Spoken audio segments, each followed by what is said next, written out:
the 1870s, the federal government, partly in order to meet its obligations to educate Aboriginal children, began to play a role in the development and administration of these schools.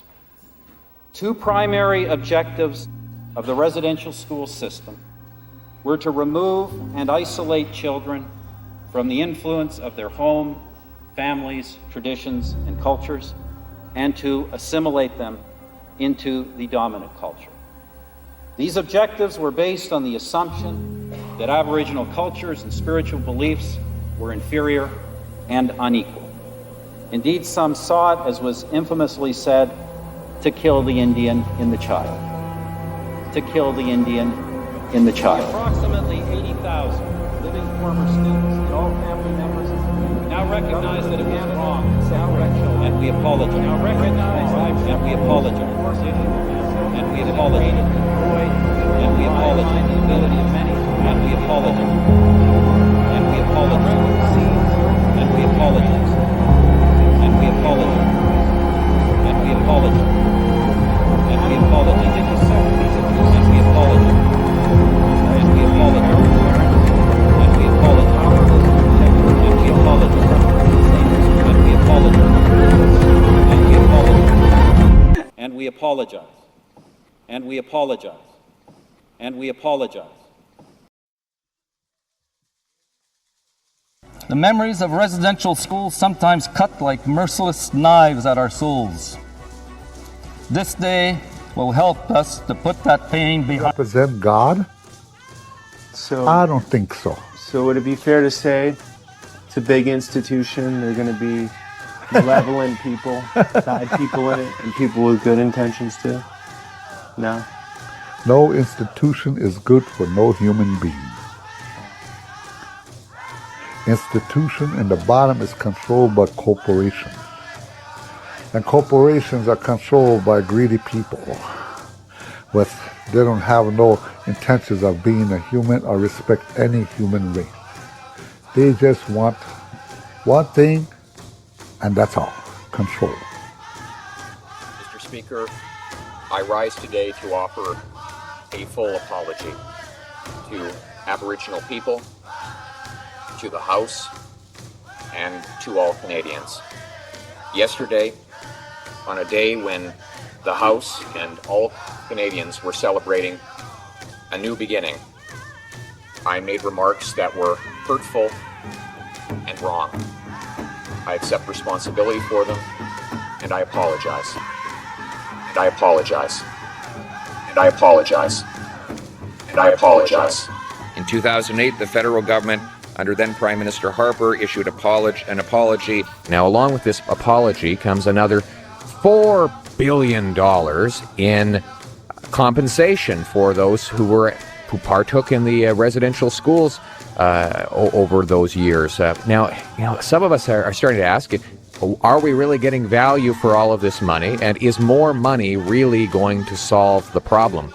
My view is that we need to engender the values of hard work and independence and self-reliance. That's the solution in the long run. More money will not solve it.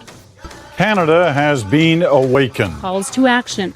To design a national engagement strategy for developing and implementing a national reconciliation framework, including a formal response to the Truth and Reconciliation Commissions. No relationship is more important to me and to Canada than the one with First Nations, the Métis Nation, and Inuit peoples.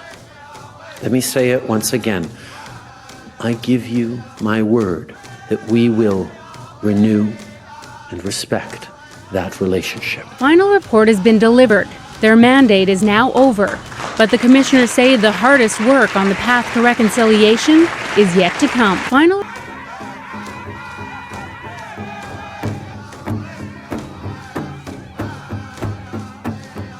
Achieving reconciliation, as I observed in June of this year, is like climbing a mountain.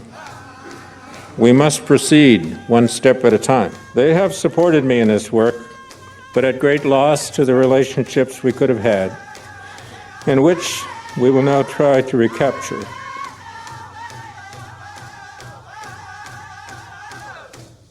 94 calls to action are a tall order that will require commitment, not just from the federal government, but from the provinces and municipalities too. Make the space and make room in your hearts and your minds and your spirit. And what I mean by that is to rid yourselves of those racist attitudes, those images of Indigenous peoples as being substandard and pagan and savage. Rid yourself of those racial stereotypes of Indians and Indigenous peoples being dumb and lazy and drunk on welfare. Rid yourself of those things so new things can come in. And the new things to come in are the respect for our languages, our customs, and our traditions, that we are equally as important as human beings. But as the survivors have shown us, they have survived. Cheers erupted as Sinclair read some of the 94 recommendations.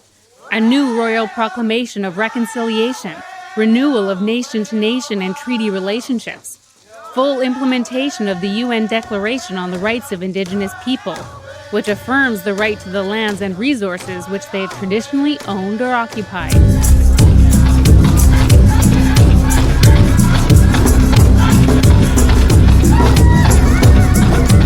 And in the audience, people who could help make it happen.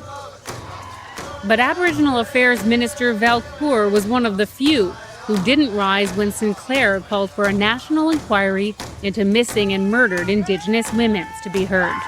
The residential school experience is clearly one of the darkest, most troubling chapters in our collective. This historic day. Taken into a back room, stripped and repeatedly raped throughout the night and sodomized. And the whole time I'm told I'm not right, that I'm an animal. I really was alone, lonely, scared. News Magazine salutes Education Week with films of an Indian residential school.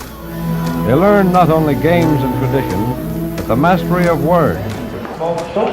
We had no culture. We couldn't talk a sensible language.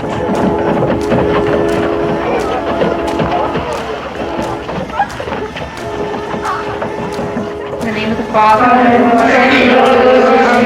Our Lady of Good Studies, pray for us. Our Lady of Good Studies, pray for us. Our Lady of Good Studies, pray for us. In the name of the Father.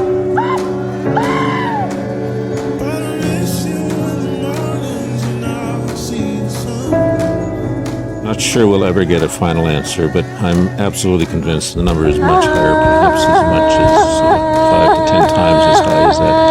It's because the records are so poor.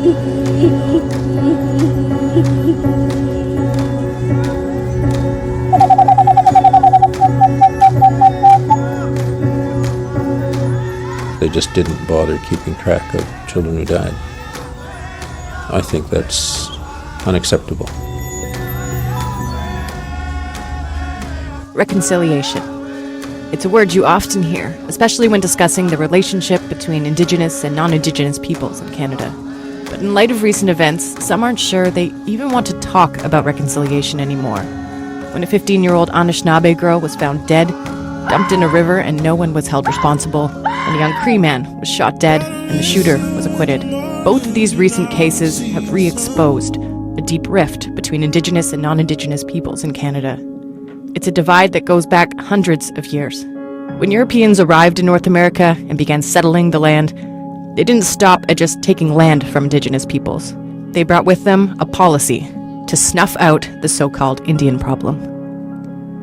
The first Indian residential schools started opening in the 1870s, the beginning of what some have called the darkest chapter in Canadian history. What took place in residential schools amounts to nothing short of cultural genocide. By 1920, the Indian Act was amended to make it mandatory for status Indian children to attend residential school. When their parents refused to send them away, police showed up and forcibly took them. It's estimated that 150,000 children were taken from their families and placed in these schools where they were stripped of their culture and their language. The goal was assimilation, to quote, kill the Indian in the child. Thousands of children died, with some estimates saying the mortality rate was as high as 60% in some of the schools. Those who survived have shared horrific stories of physical, sexual, and emotional abuse. The last residential school closed in 1996. The impacts of those institutions are still palpable today. Indigenous communities have shown incredible resilience in the centuries since Europeans arrived, but the impacts of intergenerational trauma and colonization still run deep. In 2007, the largest class action settlement in Canadian history recognized the damage inflicted by residential schools. Canada formally apologized the following year. These objectives were based on the assumption that Aboriginal cultures and spiritual beliefs were inferior and unequal. Indeed, some sought, as was infamously said, to kill the Indian in the child.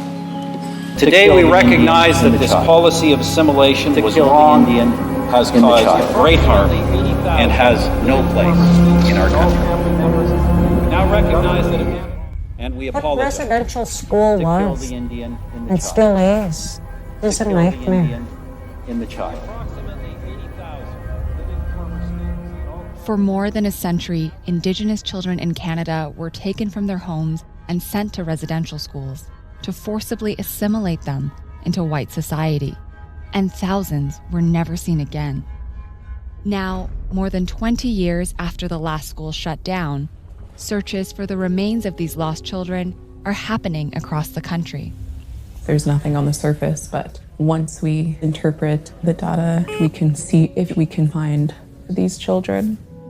The residential school settlement agreement established a multi-billion-dollar fund to support survivors in their recovery. One of the outcomes of this agreement was the Truth and Reconciliation Commission.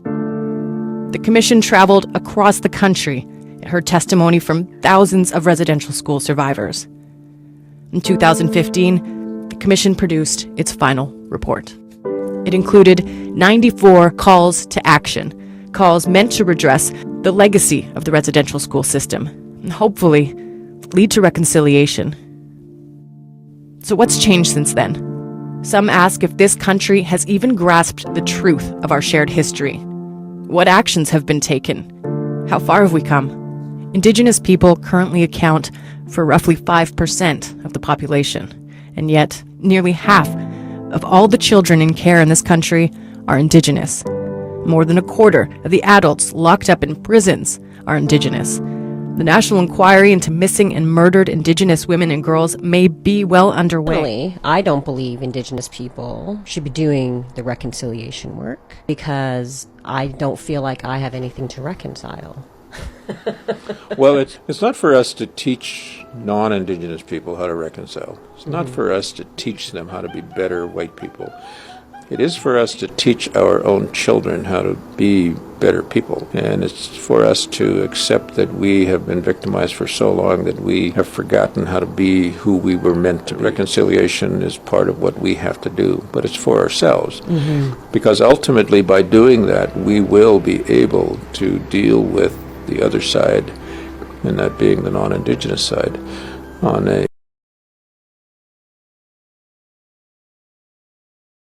I've said that reconciliation is about mutual respect, but before we can get to mutual respect, Indigenous people have to be given the opportunity to develop self-respect. It's about learning who your elders are, learning how to recognize who your elders are and who your teachers among them are, and to embrace your culture and what it means to be Cree, what it means to be Anishinaabe, what it means to be Dene, and to make that part of your life in such a way that you realize that you're not just a brown Canadian.